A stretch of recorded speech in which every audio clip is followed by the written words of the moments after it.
People are willing to forgive almost anything except a fear they do not understand. The auction chamber aboard Celestial Exchange Station glittered beneath layers of suspended crystal lights that stretched nearly 60 feet above the crowd. Wealthy merchants occupied the front rows. Corporate delegates sat behind them. Representatives from noble houses watched from private balconies overlooking the circular floor. Hundreds of conversations blended into a constant hum that echoed through polished metal walls. Jack Sullivan stood near the rear entrance holding a shipment authorization tablet and wondering why a routine cargo inspection had somehow led him into a noble family auction. He had planned to leave 15 minutes earlier. Then the final lot appeared. The room changed immediately. The casual conversations faded. Smiles disappeared. Several buyers exchanged uneasy looks. Others simply turned away. A platform slowly rose from the center of the chamber. Standing upon it was a young Varen woman. Sapphire blue skin reflected the overhead lights. Silver hair fell across her shoulders. Her violet eyes remained fixed on the floor. Delicate restraints circled her wrists, though she made no attempt to move. She looked less like a prisoner and more like someone who had already stopped expecting anything to change. Behind her, a massive holographic display illuminated the chamber. One word flashed repeatedly across the screen. Cursed. The reaction was immediate. Several people looked uncomfortable. One merchant muttered a prayer beneath his breath. Another quietly lowered his bidding device before the auction even began. Jack frowned.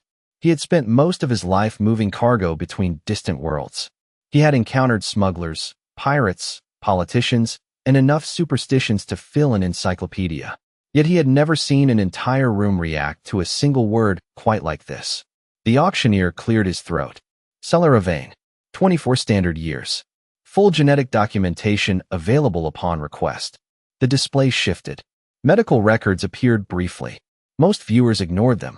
They were far more interested in the warning symbols surrounding the report. Red. Markers pulsed across the screen. Genetic anomaly. Lineage concern. Historical omen classification. The language sounded dramatic. Almost theatrical. Opening bid, announced the auctioneer. Silence answered him. Not hesitation. Refusal. Nobody wanted to participate. Jack glanced toward the front balcony reserved for House Vane.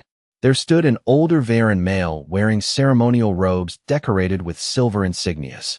His expression never changed. He did not look at the platform. He did not acknowledge the young woman standing below him. Opening bid, repeated the auctioneer. More silence. Celera remained perfectly still.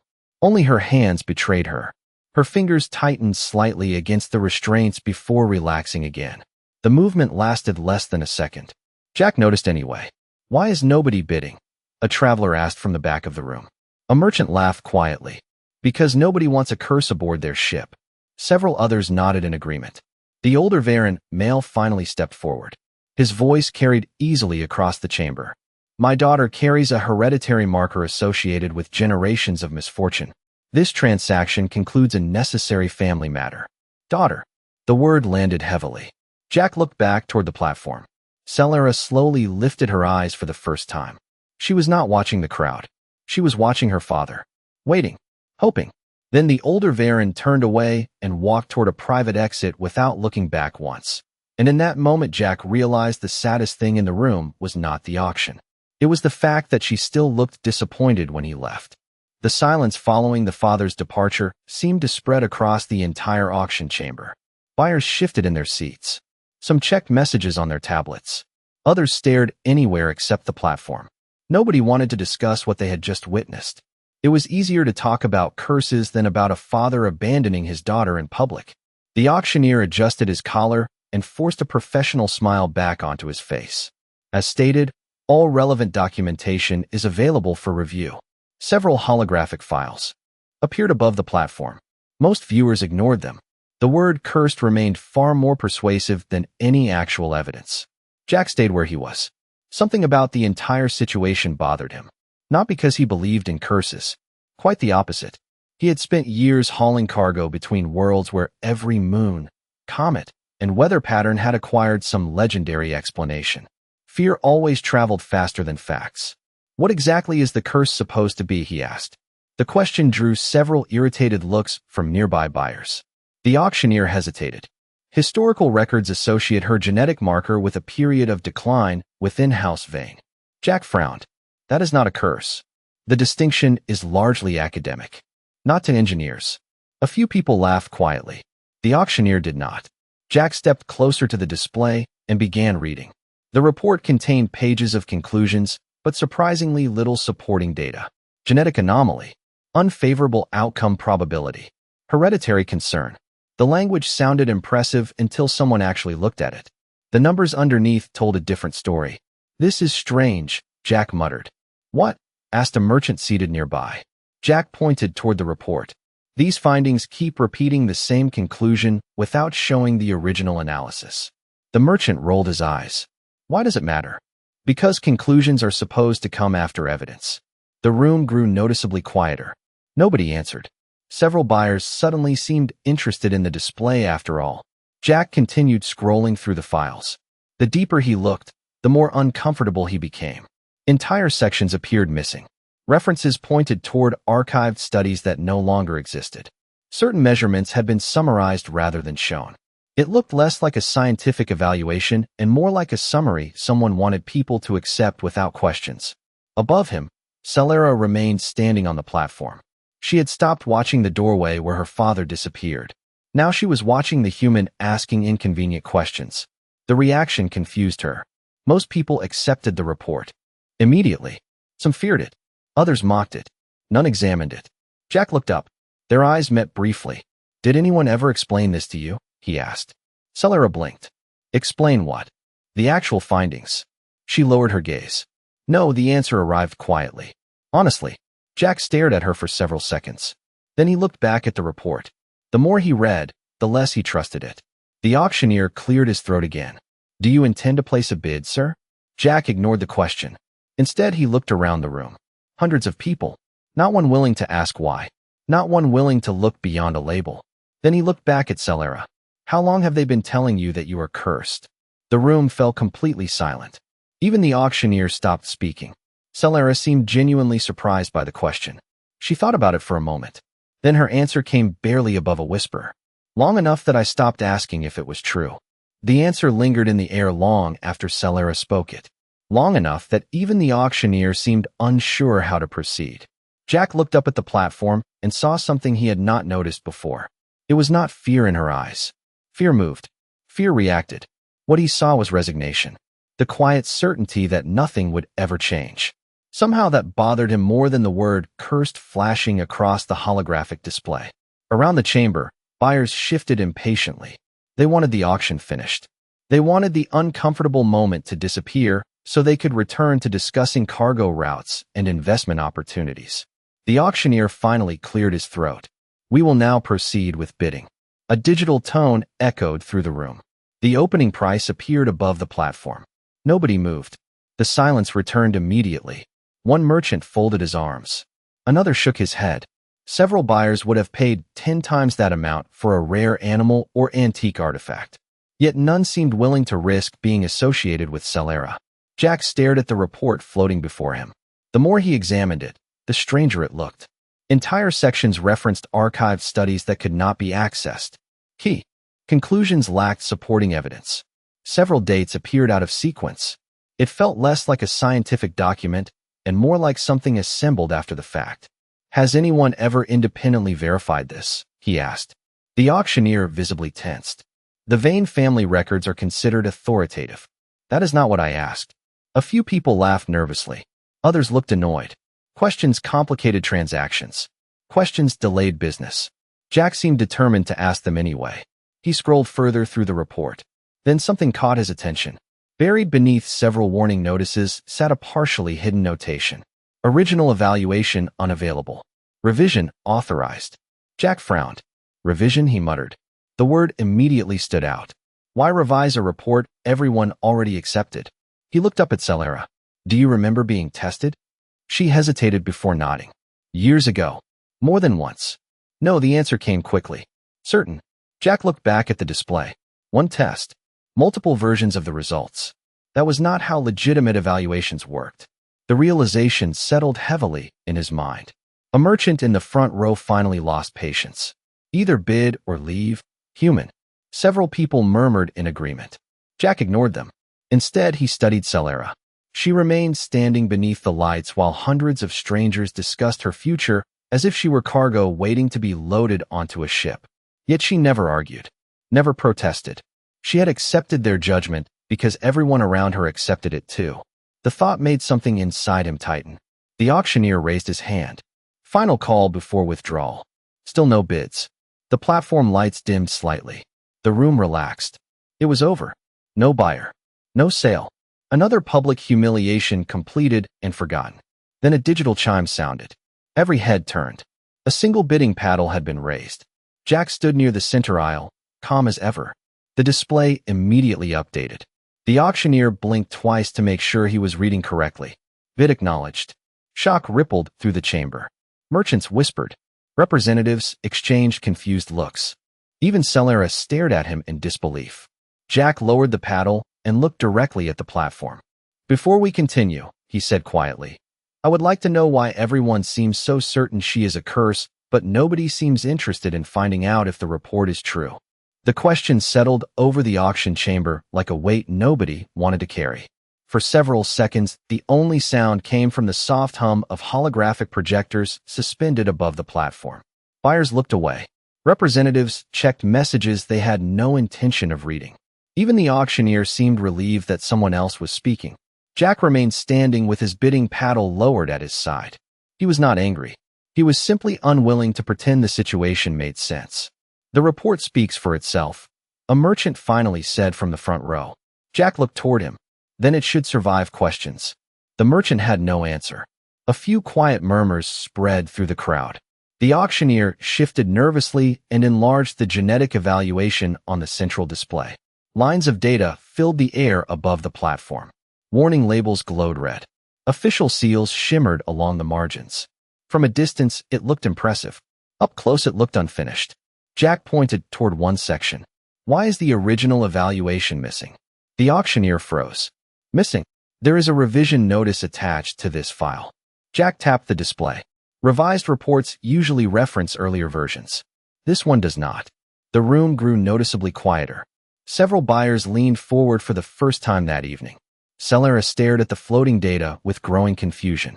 She had never been allowed to see most of it before. Her father always handled the records personally. Can you access the original? Jack asked. The auctioneer hesitated before attempting a search. A loading symbol appeared. Then an error message replaced it. Archive unavailable. The response immediately drew more whispers. Convenient, Jack muttered. The auctioneer pretended not to hear him. Celera watched the display carefully. Something about the missing file bothered her. Not because she understood the science. Because she remembered the day of the examination. She remembered doctors arguing quietly outside the testing room. She remembered advisors arriving unexpectedly. She remembered her father looking worried long before he looked disappointed. The memory returned with surprising clarity. There was another report, she said softly. The entire room turned toward her. Celera seemed startled by her own words. What do you mean? Jack asked gently. She looked down at her hands. I overheard them talking. The first report was different. A merchant laughed dismissively. You expect us to trust childhood memories? Jack did not even look at him. What was different? Celera searched through years of buried memories. I do not know exactly. Her voice trembled slightly. But nobody called me cursed until after the second report appeared. Silence followed. Real silence this time. Not boredom. Not indifference. Uncertainty. The auctioneer swallowed hard. The missing archive suddenly seemed far more important than before. Jack looked back toward the display. Then he raised his paddle once again. I will double my bid. Shock rippled through the chamber. Several buyers openly stared. Why? Someone demanded. Jack glanced toward the platform. Celera looked equally confused. Because, he said calmly, the more people try to hide information, the more interested I become. The auctioneer quickly confirmed the bid. No competing offers followed. Nobody seemed eager to spend money on a curse. Yet for the first time that evening, Jack no longer thought the curse was the mystery. The mystery was why someone wanted everyone to believe in it. The chamber erupted into whispers the moment the bid was confirmed. What had begun as a routine auction had become something far more uncomfortable. Buyers who had spent the entire evening avoiding eye contact with Celera now watched her closely. Merchants exchanged nervous glances. A few representatives quietly requested copies of the genetic report they had ignored only minutes earlier. Fear was losing ground to curiosity. Jack remained standing near the platform while the auctioneer hurried through the final procedures. No additional bids appeared. No last-minute offers emerged. The room had spent too long convincing itself that Celera was dangerous. Changing direction now would require admitting they might have been wrong. That was a price few people enjoyed paying. Final confirmation, announced the auctioneer. Transfer authorized. A digital tone echoed through the chamber. The restraints around Celera's wrists unlocked automatically. The sound was soft, barely noticeable, yet to her it felt louder than anything she had heard all evening. For several seconds, she simply stared at her hands. Nobody rushed to congratulate her. Nobody objected. The crowd watched in silence. Jack stepped forward and accepted the transfer tablet from the auction staff. He reviewed the document briefly. Then he selected an option that immediately confused the attendant. "Sir," the man asked, "is something wrong?" "No." Jack signed the authorization. "Everything is fine." The attendant blinked. "You are declining ownership privileges?" "Correct." More whispers spread through the room. Several buyers looked openly confused. A merchant near the front laughed. "Then why bid at all?" Jack handed the tablet back. "Because someone had to."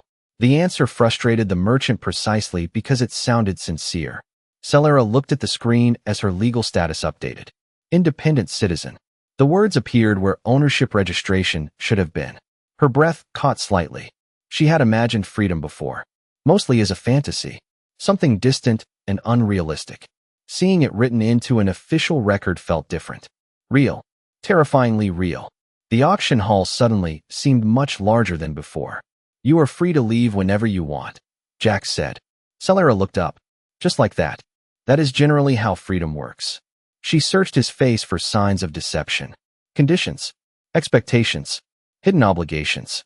She found none. That somehow made the situation harder to understand. "Why?" she asked quietly. Jack sighed. "You keep asking that question. Because nobody does things like this." Maybe they should. The answer left her speechless. Around them, the crowd slowly began dispersing. Conversations shifted back toward business. Cargo routes. Investments. Profits. The world moved on with remarkable speed. Yet something had changed.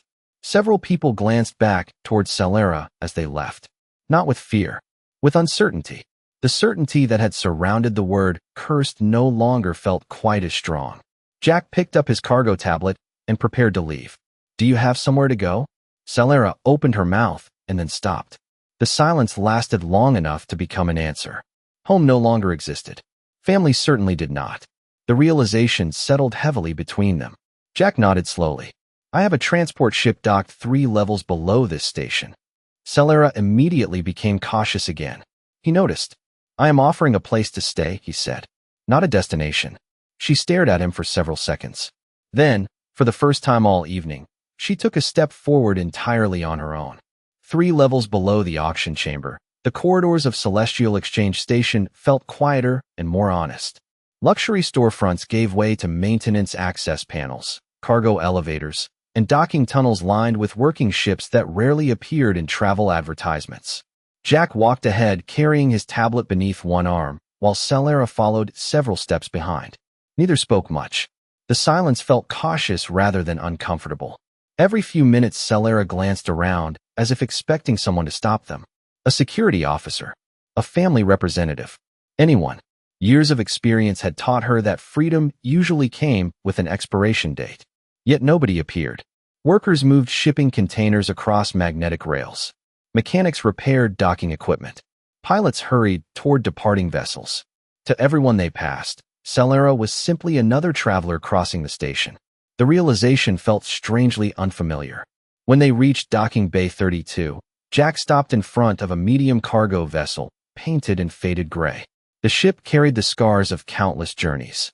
Replacement panels covered sections of the hull. Old maintenance markings remained visible beneath newer layers of paint. Nothing about it looked impressive. Everything about it looked reliable. "Home," Jack said. Celera studied the ship carefully. "You live here?" "Most of the time." He glanced toward the hull. She is old, stubborn, and constantly complaining. We get along well. For the first time all evening, Celera almost smiled.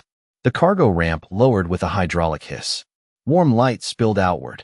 Inside, the vessel felt completely different from the estates of House Vane. No polished marble. No ceremonial decorations.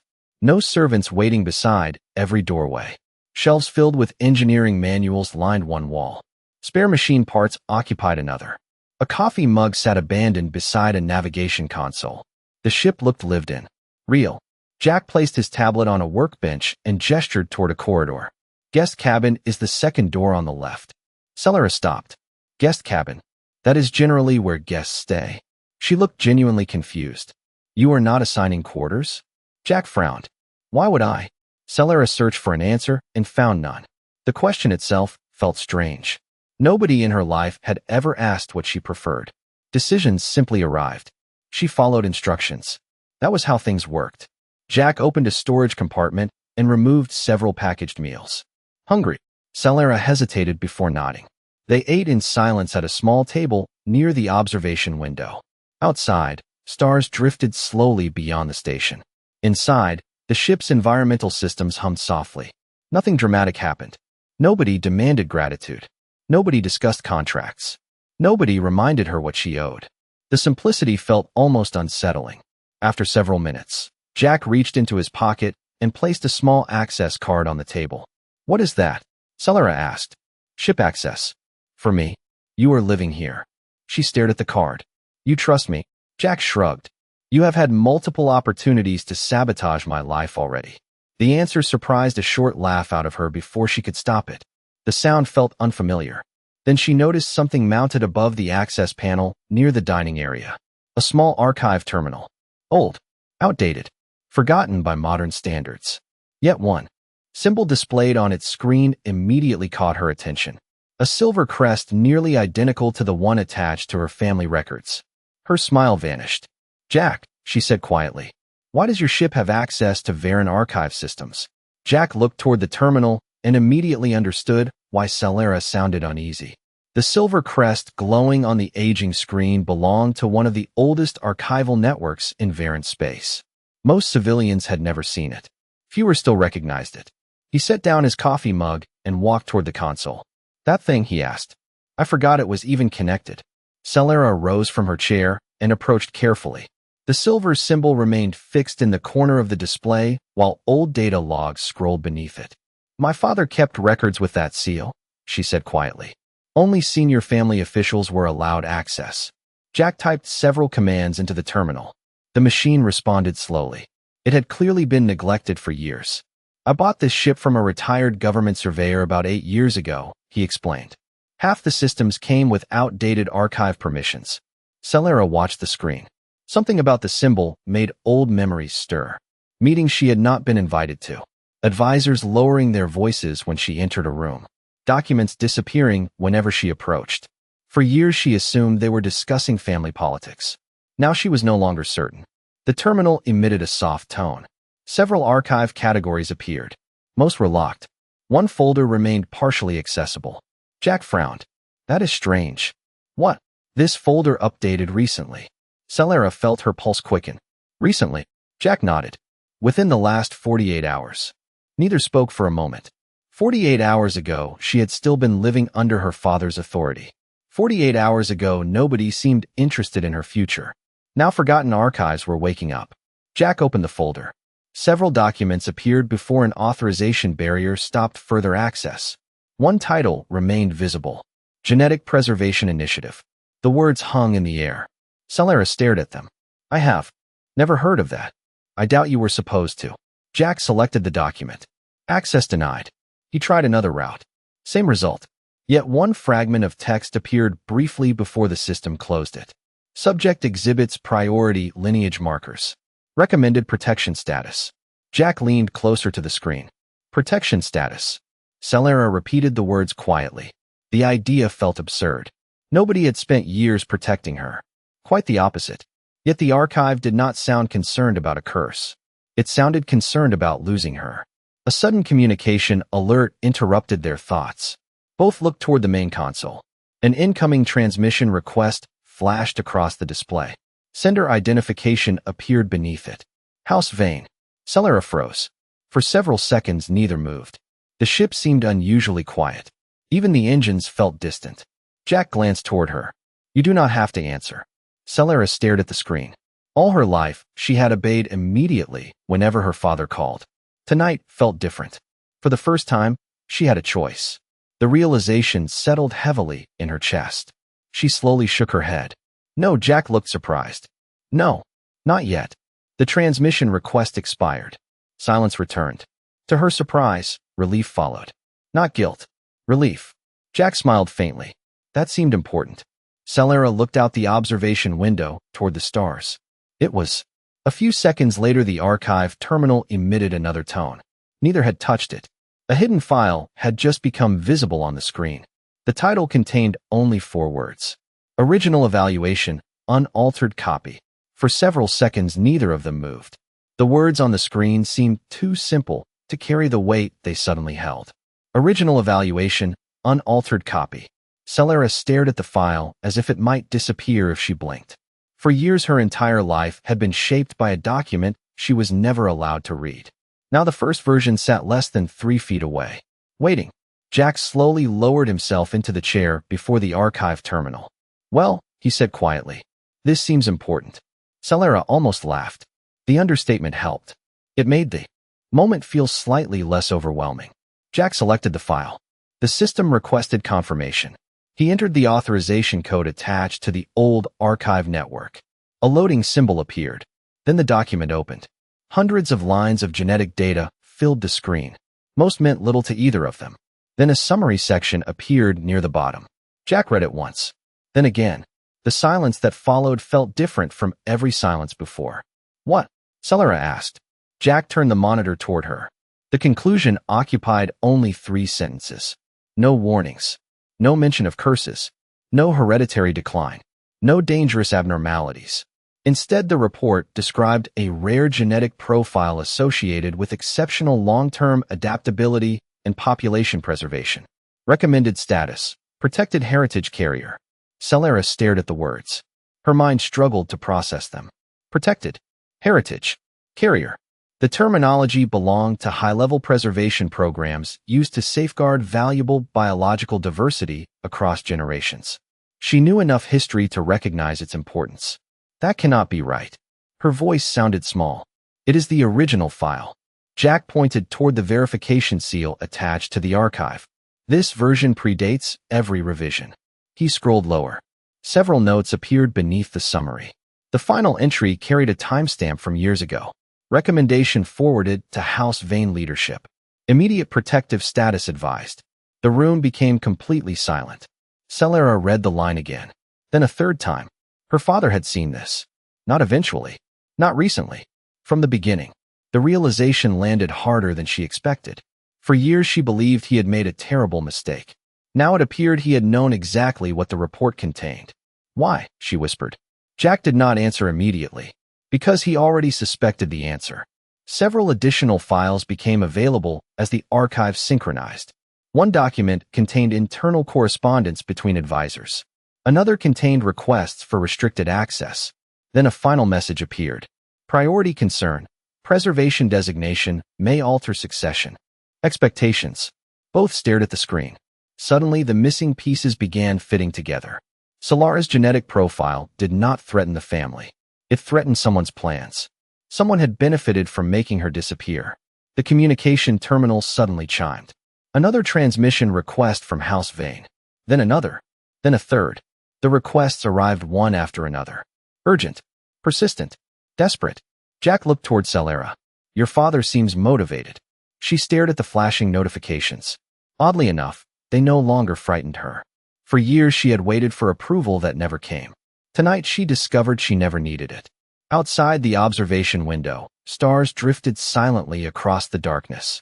Inside the ship, a lifetime of lies was falling apart one document at a time. Then a new message arrived from the Varen High Council itself. Unlike the others, it contained only a single sentence.